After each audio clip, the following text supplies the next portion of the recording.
আমি অনেক জায়গায় দেখালাম, বহু কষ্ট পেলাম। আপনাকে দেখে যে আমি শান্তি আছি, আর কি বলবো, আপনাকে বলে বোঝাতে পারবো। অনেক জায়গায় খুব কষ্ট করেছি, 1.5 বছর ধরে কষ্ট করেছি। খুব ভালো লাগলো।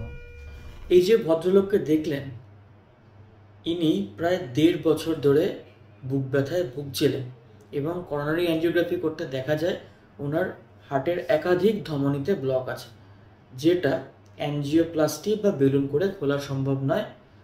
তখন ডাক্তারবাবু ওনাকে বাইপাস সার্জারি করানোর মতামত দেন। তারপরে এই রোগী সুদূর মুর্শিদাবাদ জেলার বহরমপুর থেকে ছুটে আসেন আমার কাছে চিকিৎসা করানোর জন্য। গত 31শে জুলাই বেলভিউ ক্লিনিকে ওনার আমার আন্ডারে বাইপাস সার্জারি হয় এবং অপারেশনের 3 দিনের মাথায় রোগী সম্পূর্ণ সুস্থ হয়ে বাড়ি চলে যান। এই ভিডিও থেকে আমার একটাই বার্তা আপনাদের জন্য, যখন করোনারি এনজিওগ্রাফি করে হার্টের একাধিক ধমনীতে ব্লক ধরা পড়বে এবং ডাক্তারবাবুরা পরামর্শ দিচ্ছেন যে বাইপাস সার্জারি করানোর জন্য, তখন অযথা ভয় পাবেন না।